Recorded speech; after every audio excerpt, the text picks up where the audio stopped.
Hello guys, இன்னைக்கு exercise 21 page number 11.78ல இருக்க some தான் பார்க்க போறோம். ஒரு கம்பெனி வந்து தன்னோட சுய விருப்பத்தினால முடிவு கருதி என்னைக்குனா 3th April 2016ல நெக்ஸ்ட் வந்து அதுக்கான பேலன்ஸ் ஷீட் கொடுத்திருக்காங்க, ஷேர் கேபிட்டல் கொடுத்திருக்காங்க, லோன்ஸ் கொடுத்திருக்காங்க. இது வந்து நம்மளுக்கு பேமெண்ட் சைடு வருமா. நெக்ஸ்ட் வந்து அன்செக்யூர்டு கிரெடிட்டர்ஸ் கொடுத்துருக்காங்க, இதை நம்ம எடுத்துக்க மாட்டோம் 2 lakh. இன்க்ளூடிங் ப்ரிஃபரன்ஷியல் கிரெடிட்டர்ஸ் 10,000 கொடுத்துருக்காங்களா, இதை எடுத்துப்போம். நெக்ஸ்ட் அசட்ஸ்லாம் கொடுத்துருக்காங்க. ப்ராஃபிட் அண்ட் லாஸ் அக்கௌண்ட் வந்து நம்ம எடுத்துக்க மாட்டோம்.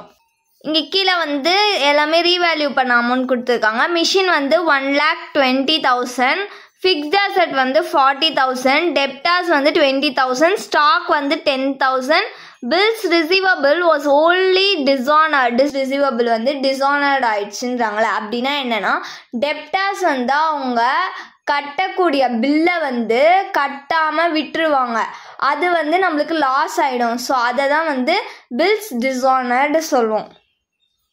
நெக்ஸ்ட் என்ன கொடுத்துருக்காங்க, ஃபிக்ஸ்டு ரெனியூமரேஷன் வந்து 1000. ஃபிக்ஸ்டு ரெனியூமரேஷன்னா அசட்டுக்கான ரெனியூமரேஷன், லிக்விடேட்டர்ஸ் வந்து 1000 எடுத்துக்கிறாரு.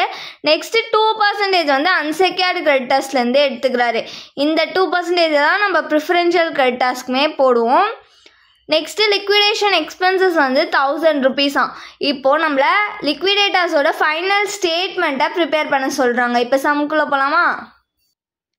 லிக்விடேட்டர்ஸோட ஃபைனல் ஸ்டேட்மெண்ட் வந்து டபுள் சைடு, ஒன்று ரெசிப்ட் சைடு, இன்னொன்று பேமெண்ட் சைடு. ஃபஸ்ட்டு நம்ம ரெசிப்ட் சைடு பார்க்கலாம்.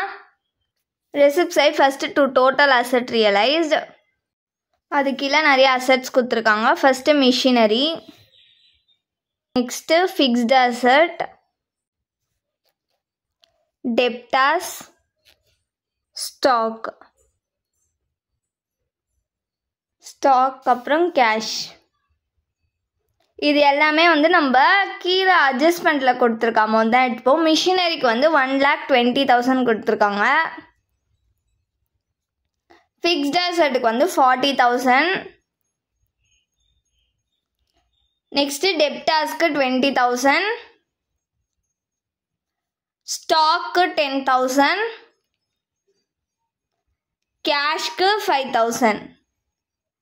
இப்போ இது எல்லாத்தையும் நம்ம ஆட் பண்ணோன்னா நம்மளுக்கு 1,95,000 கிடைக்கும். இங்கே கவனிங்க, ஷேர் கேபிட்டலில் 5,000 ஷேர்ஸை வந்து 100 ஈச்சுன்னு விற்றுருக்காங்க. அதில் 80 rupees தான் பே பண்ணியிருக்காங்க. அப்போது மிச்சம் 20 rupees வந்து இன்னும் பே பண்ணல, அப்போ வந்து கால் வந்து ஃபெயில் ஆகிருக்கு. ஸோ இதனால இந்த சம்மில் டு ரெசிப்ட் ஆஃப் கால் மணி நம்ம போடுவோம். 5,000 இன்ட்டு எவ்வளோ ஃபெயில் ஆகிருக்கு, 20 இன்ட்டு 20 பண்ணணும். நெக்ஸ்ட் என்ன வரும், to receipt of call money 5,000 shares வந்து இஷ்யூ பண்ணியிருக்காங்க.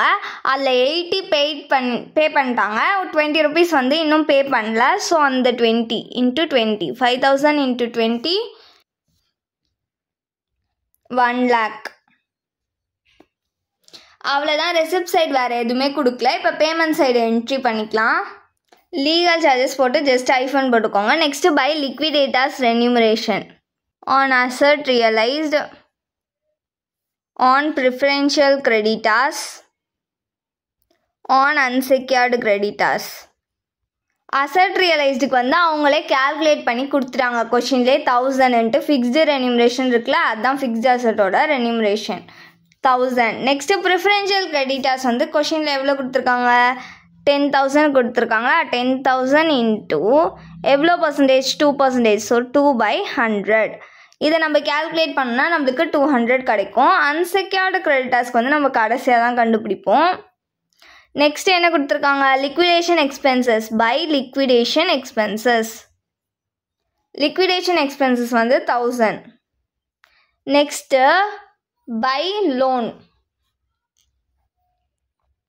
மார்டேஜ் லோன் கொடுத்துருந்தாங்களே அது எவ்வளோ, 1 lakh-ஆ.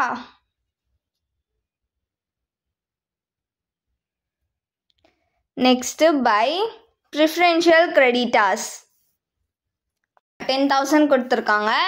நெக்ஸ்ட்டு நம்ம என்ன கண்டுபிடிப்போம், unsecured creditors by unsecured creditors.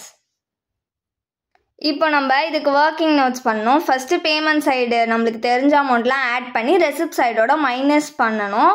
கிடைச்ச அமௌண்ட்டோட இந்த அன்செக்யூர்டு கிரெடிட்டர்ஸ்க்கான பர்சன்டேஜை கேல்குலேட் பண்ணி லிக்விடேட்டர்ஸ்க்கு ரெனிமரேஷன் தரப்போகிறோம். ஃபஸ்ட்டு இது எல்லாத்தையும் ஆட் பண்ணிக்கலாம். நான் பேமெண்ட் சைடு ஆட் பண்ணேன்னா எனக்கு 1,12,200 rupees கிடைக்குது. மைனஸ் ரெசிப்ட் சைடு நம்ம ஆட் பண்ணோன்னா 2,95,000 கிடைக்குது.